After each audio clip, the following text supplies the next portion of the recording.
first episode of The Inner Pod. I am your host for today's episode, and we have a very special guest who is a music therapist. Now, this podcast contains insightful content from various counselors and therapists talking about different topics and about their different perspectives as well. However, before we delve into the episode, please note that this podcast is solely for informational and educational purposes only. It is not a substitute for professional therapy and medical advice. So, would you like to introduce yourself? Yes. Hi, everyone. My name is Sandra Chia, and I am a music therapist. I am also a dual license counselor as well, where I hold license in counseling from Malaysia, but as well as license from US as a music therapist. So currently, I am practicing in various places, including at the Inner Link for music psychotherapy, but I also work a lot with rehab patients. So, including being in the hospital. So right now I'm in PPUM, the University Malaya Medical Center, as well as in other home-based centers, and also going to home base for patients who are unable to travel out. Yeah. Okay. So as well as I'm serving as the president for the Malaysian Music Therapy Association. So right now we do a lot of advocacy and awareness work on music therapy in Malaysia. Oh, that's really cool. I did not know we have a president on our seats today.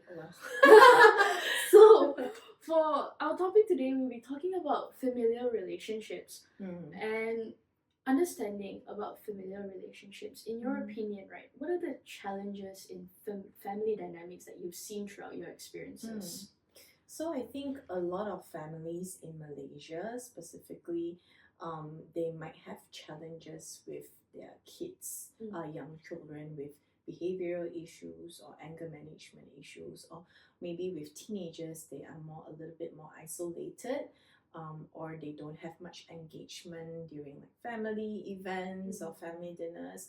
I find that the one of the biggest issue most families have is communication issues that I've seen so far in my practice. Yeah, I see. What is it about communication that is so important to family relationships? I think it's important because a lot of kids, they might have maybe symptoms of depression, anxiety, or extreme stress. It can stem from maybe bullying in school, or just the pressure they have from exams, and the stress they might have with friends. And if all of these are not communicated, and when they go home they have certain expectations they're supposed to meet, that are set by their parents, the stress might build up, and there might be a lot more children with depression or anxiety because they don't feel like they have enough support in the family. And this does not only apply to children, it applies to teenagers, young adults, because naturally children of a set of parents would think that parents are like the most, maybe their strongest support system. But if they don't have that communication, they don't have that relationship, then they might feel like they don't have that support. I see. And when you don't have that support, then there will be a spike in mental health issues that occur to them. And also parents who are also going through things, right? They feel that their children are not talking to them, they don't have a good relationship with their spouse or their partner, and they also feel that they don't have a support system. And they feel lonely, and a lot of times again, then they will face maybe higher percentage of mental health issues. So the probability of them obtaining maybe higher stress, higher anxiety, higher depression will increase, because maybe there's work stress or like just stress coming up from all different areas, and they might also face burnout. That's actually quite, I mean, it's interesting to know that how communication really is important, no matter the age range, no matter how much the person is. We do need to talk about the importance of communication, no matter like I said, the age range. Mm. So the next question is like, because you are so experienced in this, right? What are your thoughts on the family dynamics in Malaysia? Do you think that communication in Malaysia is like strengthening, or do we need a little bit more work? Like, what is it, your opinion? I think it depends on what the family strives for. I've seen a lot of family who might not practice maybe healthy communication. They see the difference after practicing healthy communication, or they try to, especially younger parents of like 30s, 40s who have young children. They are trying modern parenting whereby they're a little bit more I guess gentler. I believe gentle parenting is not for everyone, especially in an Asian context. It's a little bit difficult because we have a very, very different type of parenting from our parents, like the previous generation. So it's very difficult to make that switch all of a sudden. And I realized that a lot of parents have to go through therapy themselves in order to not pass down, the anger or any generational trauma to their children. Yeah. So it starts with the parents first, that they need to open up first to the therapy to understand gentle parenting. Not necessarily gentle parenting, but just how to, I guess, parent and communicate in a healthier way with their children. I see. Yeah. Healthy communication is important. Yeah, exactly. Because I think a lot of the past generation, they are a bit more reserved. We rarely see a lot of maybe individuals around 60s, 70s going for therapy. Not rehab therapy, but just like mental health therapy, because they're just not taught to express that much unless they have gone through the experience and they do practice maybe open expression, open communication. Then that's a different story. Yeah, I see. So as a music therapist, how do you use music to help bridge the gap between children and parents? So when I say children, it doesn't mean like young children. It is me and you. We are children as well. Sometimes we do use music therapy in family therapy. Of course, what we would always suggest is to have maybe a patient preferred song, a client preferred song. So what are the songs that you listen to maybe throughout your life, or maybe what's a song that reminds you of your family?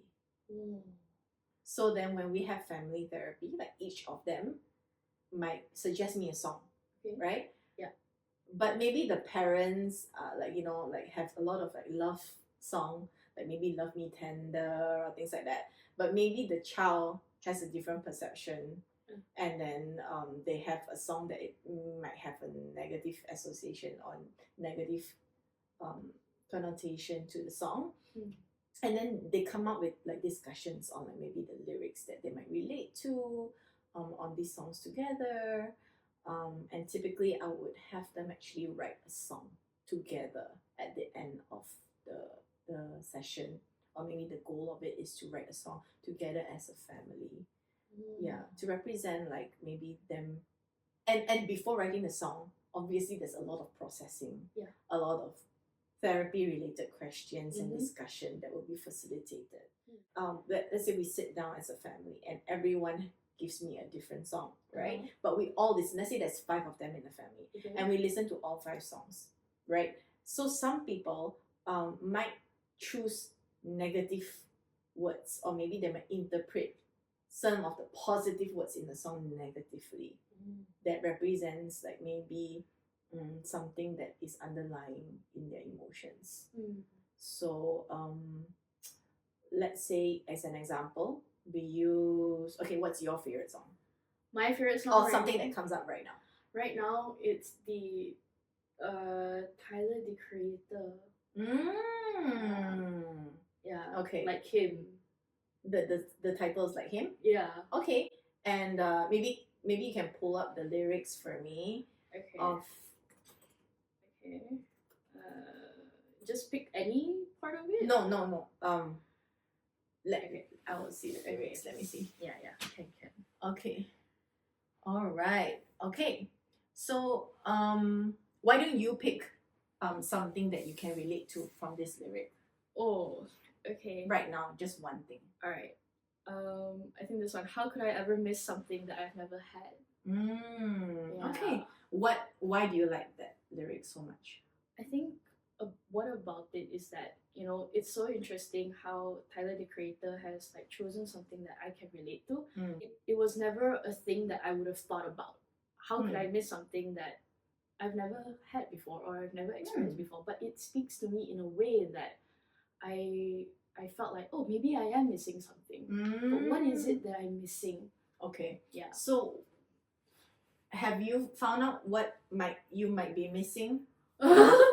I think for me, just something that pops into mind, maybe. I think right now what I'm missing is that I think it's about missing the friends that I've like passed through. I think that makes much more sense. Yeah, I think it's more about the friends that I've never made along the way. The ones that are in my class where I'm too shy to say hi. Yeah, that so kind of thing. Friendships. Yeah, that you wish that you might have fostered during your school time. Yeah. But you did not, and now graduation is approaching, and then how could you miss the friendship that you never built? Yeah, it's so. Like I always wonder, like I don't even have their IGs. Like I just see them like from like just on walking. So I sense that there's a sense of regret that is coming up from, having graduation approaching, and that you didn't get to make friendships that you hope that you could make. Yeah, exactly. Okay. Yeah. So that might mean that to you, right? So then let's say if you're in a family context, what if it's like love from your parents? Maybe the one of the family member would interpret it that way, one of their children interpret it that way. What if that comes up in the family discussion, and then the parents thought that I've given you everything, there is always food on the table, there is always money to spend, there is a warm place for you to live in, there's clothes, there's no problem. Or maybe the parents have never had financial issues at all, and they are of maybe high economic status family, and they don't understand why the child would pick such a lyric and say that, oh, it's because I've never felt love from my parents. So maybe then there is a discussion about what love means to the child and what love means to the parents. Maybe parents in their context, love can be care, can be responsibility, can be things, right? Just responsibility, like as long as you're well fed, you're happy, you have your friends. But maybe what if love to the child means having one-on-one time instead of always like family time? So then that will have a very deep discussion on that, right? Yeah. So yeah, like it's just a whole therapy process. It's just like any other therapy. It's just that we use different tools, different intervention in music psychotherapy to reach the same goal as any other therapies, but in a more creative and fun manner. Yeah. I think what's interesting about when you mention about lyrics and stuff, because we don't really learn that in school, so like hearing it from someone who is a music therapist, it actually makes so much sense how like really music can really help heal, or like help bridge a gap with these communication problems. So because music therapy is it's still developing, right? What are the common misconceptions that people have regarding being a music therapist? Well, there's so many. I don't even know where to start. Okay. So first of all, a lot of people think music therapy is a certification that they can just take from courses and things like that. To be a music therapist, you need a degree. Okay. So either 5 years of degree in music therapy or 2 years in masters in music therapy. So you are able, if you have a degree in psychology or music, you can then take a master's in music therapy. Or you choose to do a 5-year degree program, which I did in Berklee College of Music. Okay, so what we really learn and why we need so much training is because we learned in depth on music and neuroscience. Okay. How how music can really impact the brain development and things like that. So for me, I have a degree in music therapy and I have a master's in professional counseling. So I am practicing music psychotherapy, whereby I bridge the gap from professional counseling as well as music therapy, which is why I practice music psychotherapy, right? And at the same time, I see a lot of benefits from the things that I learn in music therapy and from the things that I learn in professional counseling and all the different psychotherapies that I've learned in my masters, that I'm combining these things to be used in our sessions. Yeah. So another misconception is that a lot of people mistaken that we are like the sound bowl therapists. So all of them would come up and say that, hey, is it only for relaxation? Oh.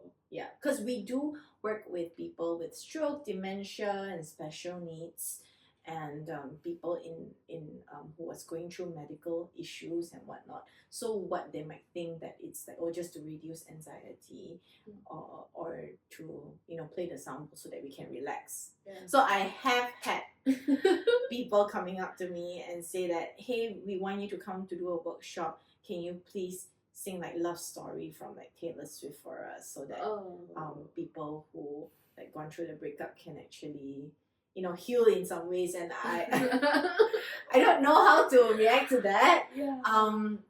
Yes, we can use music for relaxation. So but for me, we always reach clinical goals, right? So if we see someone with heavy breathing or maybe an anxiety attack, and maybe a slower song, maybe like Billie Eilish song is a little bit slower, right? And I sing it and your breathing actually slows down a little, or we do square breathing with it, then there is a clinical goal whereby I'm helping you to reduce the anxiety, as well as you enjoy the thing, because music has just qualities that can help calm people down in general, right? And shift your mood with the tempo, and like when you go to the gym, you go listen to fast music so that it gives you more motivation and all these things, because it just has a way with the tempo, rhythm, instrumentation, lyrics, just the song, even with instrumental song, you can feel a different vibe. That's why when you go to spa, they have a lot of like instrumental music, right? It just puts you in a zone. So same thing, it can help with anger management or mood regulation, depending on how you work with your music therapist to maybe come up with a playlist to reduce anxiety. Yeah, so there is like methods and interventions for those things. Okay. Yeah. I do have a question. Yes. If I want to be a music therapist, yes, do I have to be able to sing?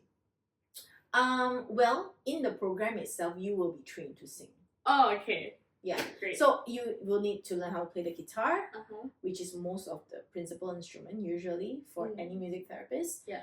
The keyboard or piano. Okay. You will learn a bit of percussion and as well as vocals. So you do need to learn how to sing. Because a lot of times we don't use recorded music. Okay.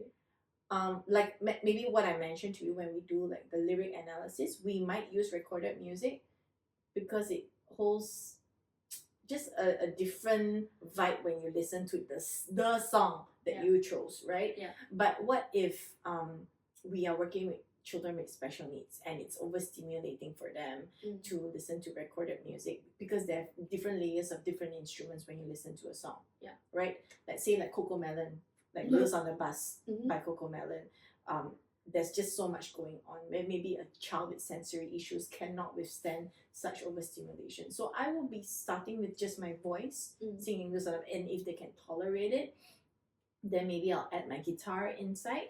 And so when I see maybe I want them to do the activity faster, or maybe like try to crawl faster to whatever toy that I'm providing. So maybe I can increase the tempo of the Wheels on the Bus that I'm listening, or I want them to roll the wheels of the car or the bus toy that I'm playing with them. Maybe we're working on maybe fine motor skills, right? For them to use their fingers to maybe roll the wheels of the bus, and I want them to roll faster. Then I can increase the tempo as I like. Or maybe if they are just like all over the place and then they're just hitting the toy and everything, but I slow down and I do a quieter version of wheels on the bus, and instantly, most of the time, the other person will react the same way because we have mirror neurons. Mirror neurons. Mirror neurons. Okay. Yeah, the same way that you actually also reduced your volume when I reduce my volume while I'm talking right now. Oh, that's so cool. That's really cool. Well, thank you so much. Yes. So my next question is, right, what are some of the success stories that you can share in your experience? Like, because we talk about, like, familiar relationships, and we talk about how communication is important and how music can, like during synchronization and all that, right?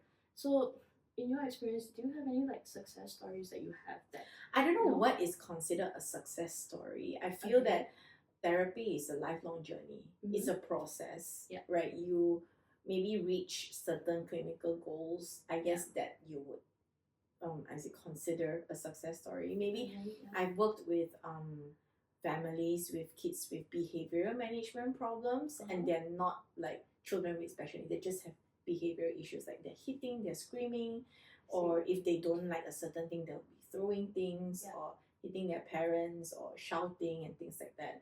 And so with music therapy and the techniques that I've done and parents working with me, we see changes, and the kid no longer shouts or hits or screams.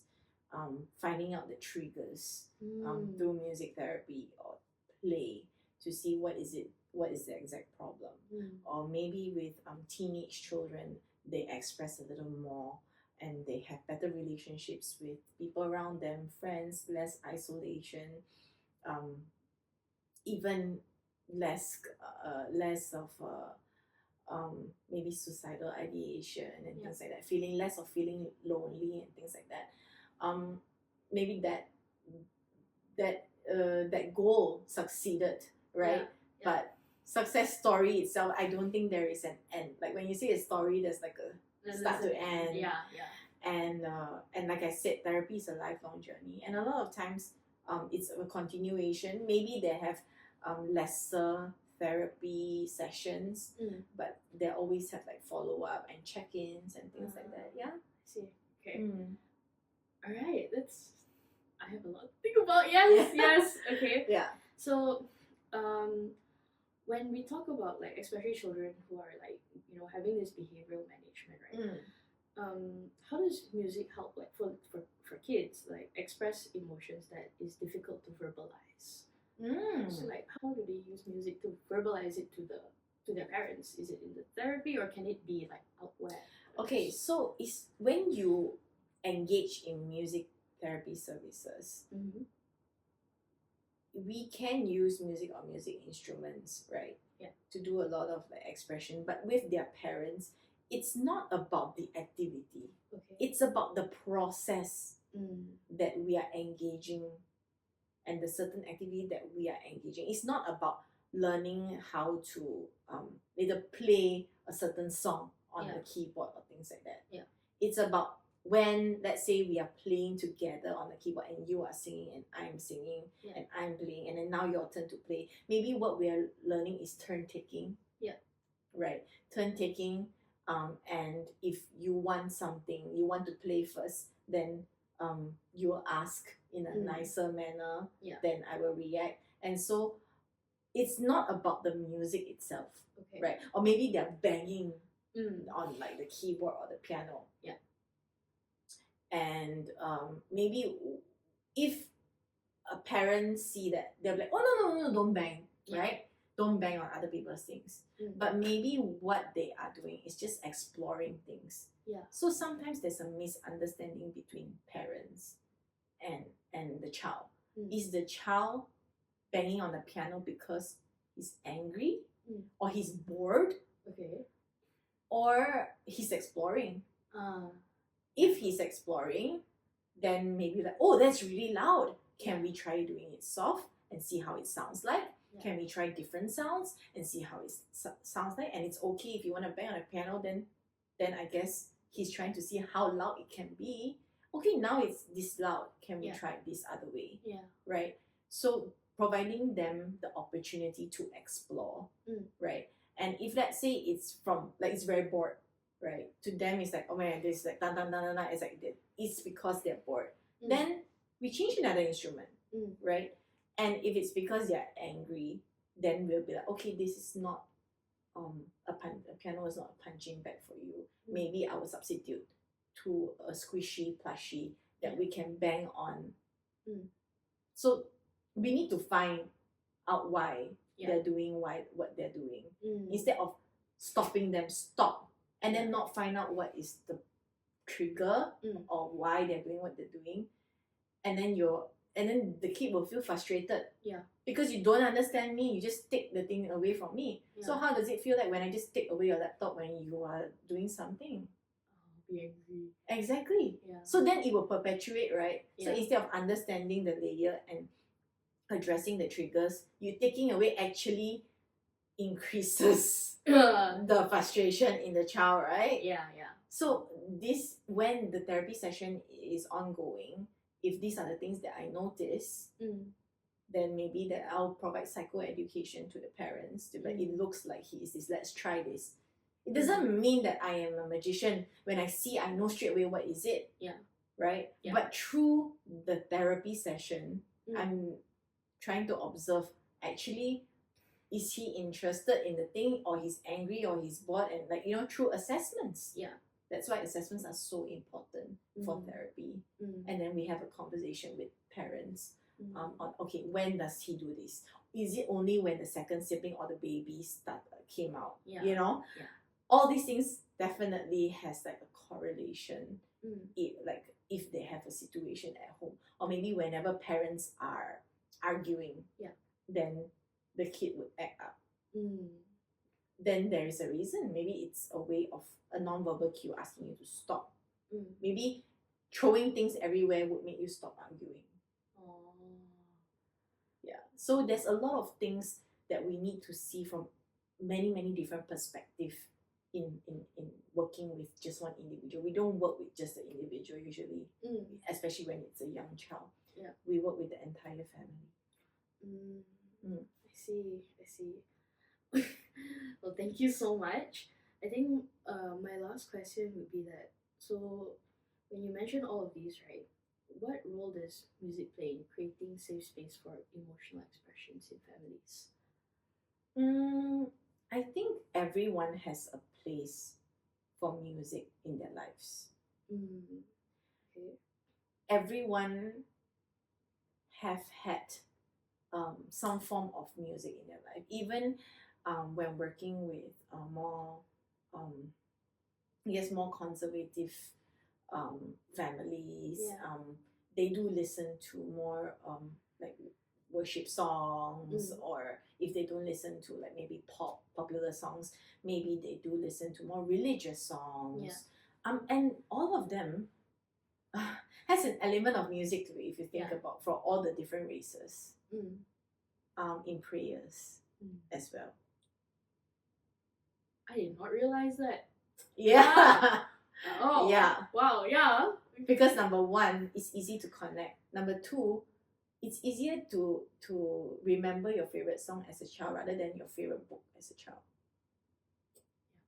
I'm gonna quote you on that. I'm gonna quote you on that. Yes, I agree. So music has this element where it taps into everyone's lives in different ways, individually. I see. Therefore, no matter what age, which generation, or how like busy you are, I realize that a lot of parents, they don't really listen to music nowadays, right? Because they have kids, and the kids always would take the TV or like in the car, they listen to music.